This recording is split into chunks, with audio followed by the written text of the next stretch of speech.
Penciptaan dari sudut pandang Alkitab bersama saya, Clara Mela.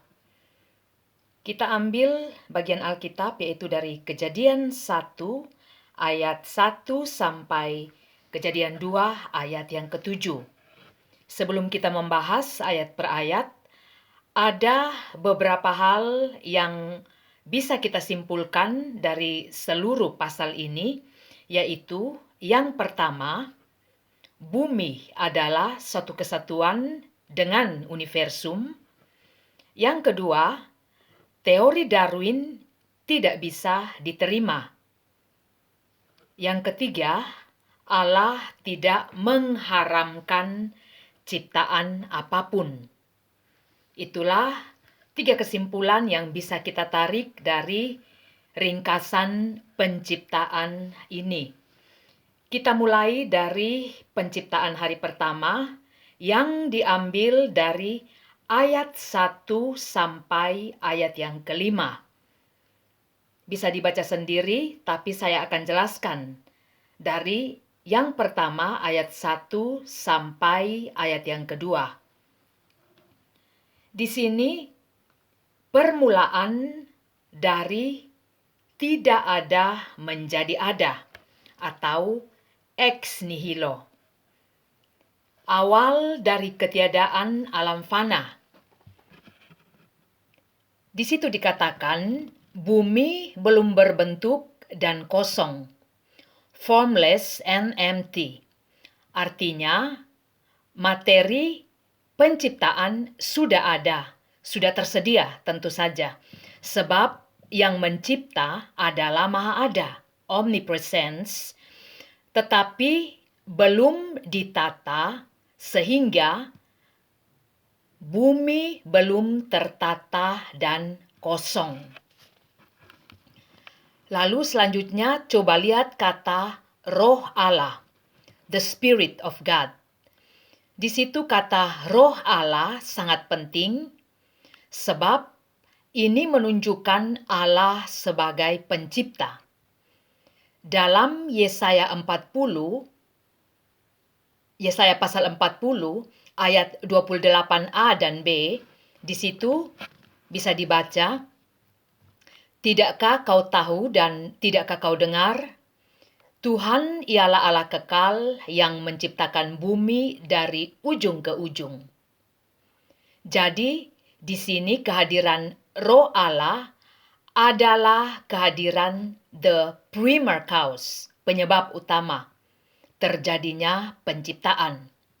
Roh menghidupkan atau roh adalah sumber dari kehidupan. Tanpa roh tentu tidak ada kehidupan.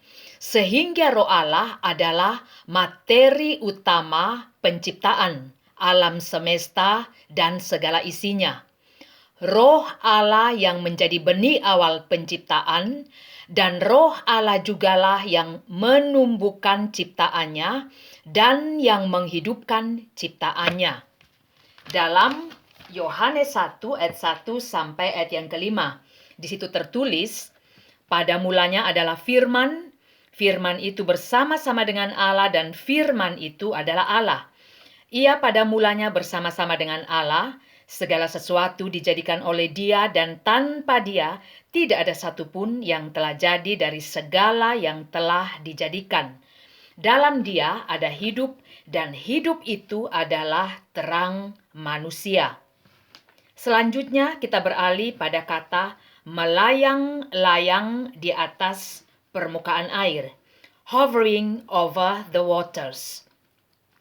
Permukaan air menunjukkan kepada samudra raya.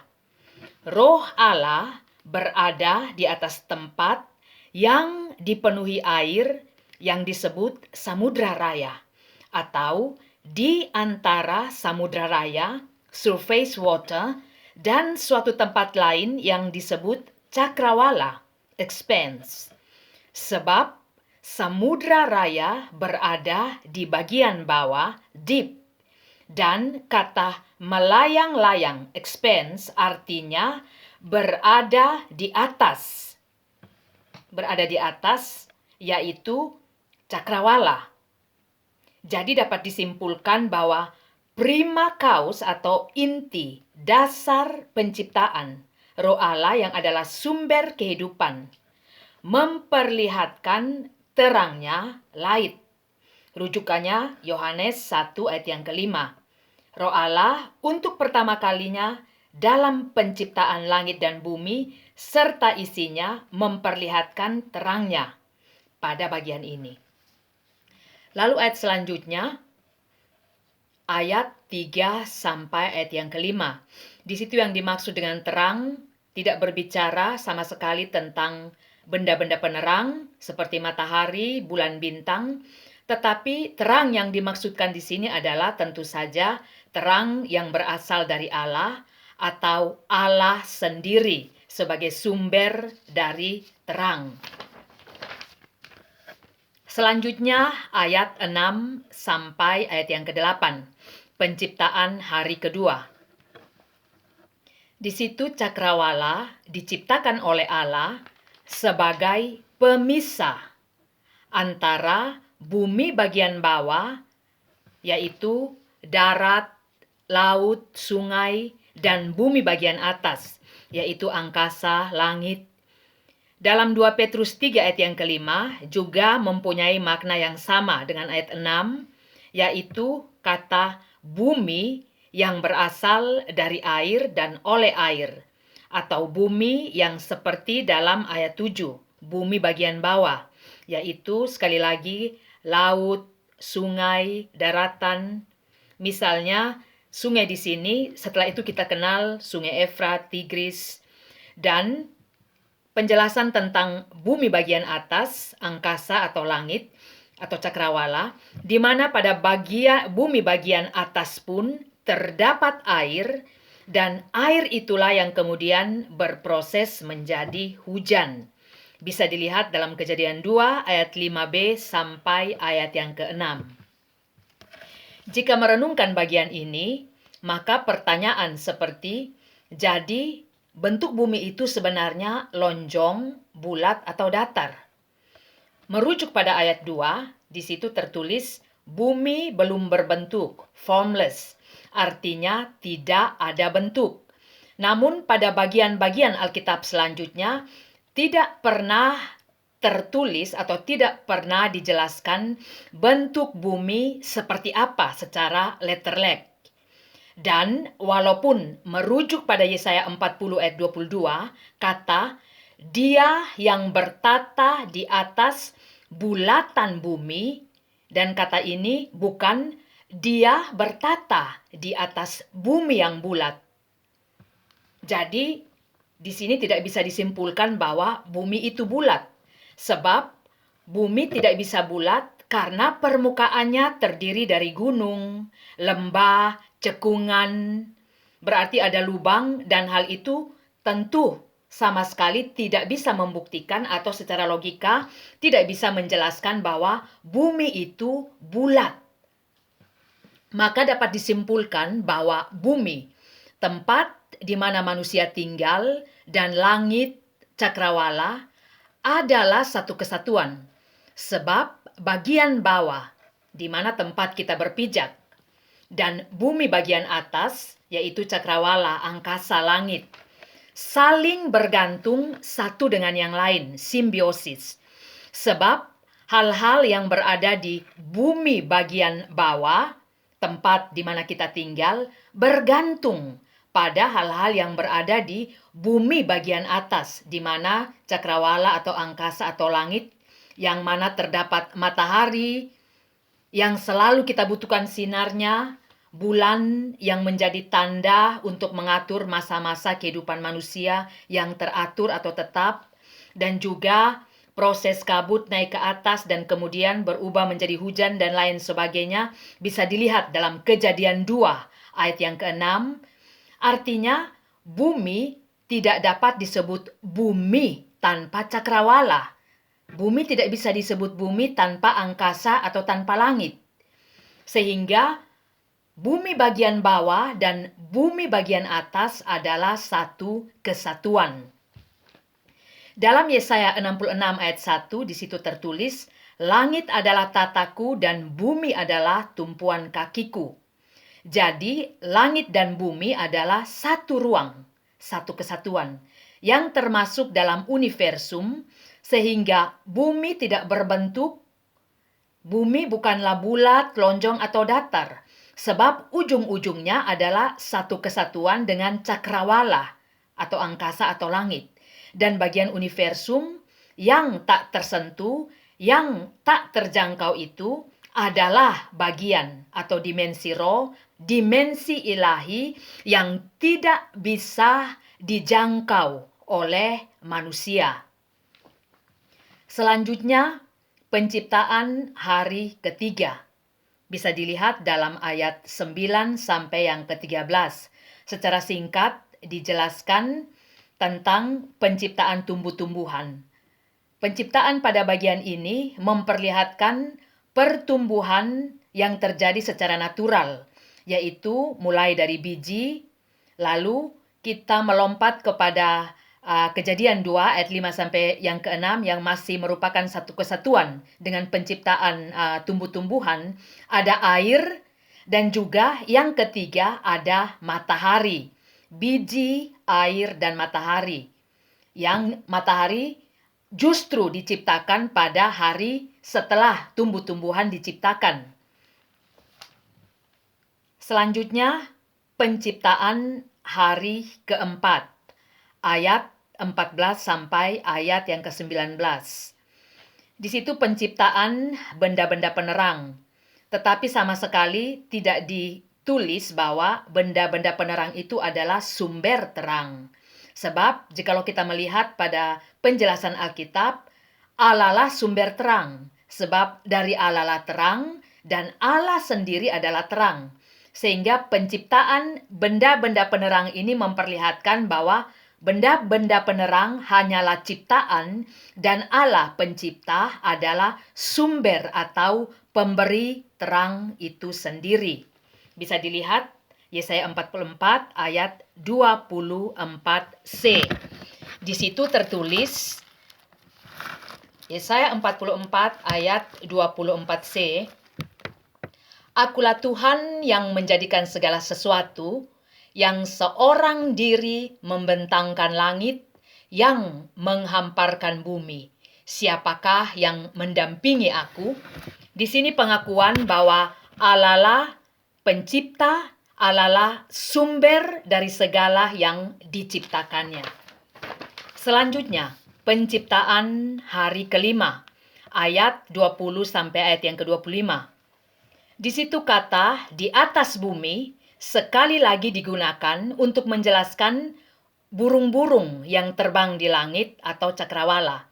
Dalam ayat yang ke-22, Allah berbicara dengan binatang-binatang. Jadi di sini memperlihatkan ada hubungan yang erat antara Allah sebagai pencipta dan binatang-binatang sebagai ciptaannya. Selanjutnya, ayat 26 sampai ayat yang ke-31 itu adalah penciptaan hari ke-6. Kata kita atau us yang pertama tidak menunjukkan pada pemisahan kepribadian Allah atau Allah mempunyai 3 pribadi. Sebab Allah bukanlah pengidap identity disorder atau berkepribadian ganda. Tetapi kata as di sini lebih menjelaskan pada equality atau kesetaraan Allah yang sejak awal penciptaan telah memperlihatkan the multi-way of God di dalam menggenapi pekerjaan penciptaannya, pekerjaan penebusannya, juga penyelamatannya. Yang kedua, kata kita atau us memperlihatkan Allah menciptakan manusia dengan nilai-nilai keilahian. Apa itu? Inner heart, hati nurani. Dengan hati nuranilah kita bisa menjalin selalu dan mendengar selalu apa yang dikatakan, yang disuarakan oleh Allah kepada kita. Dan dengan demikian kita bisa bertanggung jawab secara moral di hadapan Tuhan dan kita melakukan tepat seperti yang dikehendaki oleh Tuhan pada saat Tuhan menciptakan kita sebagai manusia. Dan yang paling penting di sini, kita dapat selalu menjalin hubungan dengan Tuhan pencipta kita. Yang ketiga, kata tiga atau as memperlihatkan perbedaan penciptaan manusia dengan binatang. Bahwa manusia yang diciptakan pada hari yang ke-6 mempunyai gambar dan rupa Allah. Bisa dilihat ayat yang ke-26. Sedangkan binatang yang diciptakan pada hari ke-5 tidak mempunyai gambar dan rupa Allah. Jadi saat menciptakan binatang, kita bisa lihat, di situ dikatakan dalam ayat yang ke-10, kesimpulannya penciptaan binatang-binatang baik, maupun juga ciptaan yang lain. Tetapi khusus manusia, penciptaan manusia dikatakan sangat amat baik. Bisa dilihat dalam ayat 31. Jadi nilai manusia tentu lebih dibandingkan dengan binatang. Manusia bahkan dipercayakan untuk berkuasa atas binatang. Ayat 28. Sedangkan binatang tidak. Sekali lagi hal ini memperlihatkan kemampuan intelektual manusia yang berada jauh di atas binatang. Alasan-alasan inilah yang menjadi alasan penolakan teologis terhadap teori evolusi, teori Darwin, bahwa manusia berasal dari binatang atau dari monyet. Dan alasan yang lain yaitu penolakan terhadap penjelasan dari kata haram. Sebab di dalam penciptaan yang pertama kali, tidak sekalipun tertulis ada ciptaan yang diharamkan oleh Allah atau binatang yang diharamkan oleh Allah untuk manusia berkuasa atasnya. Berkuasa artinya mempergunakan dan artinya juga termasuk di dalamnya memakannya.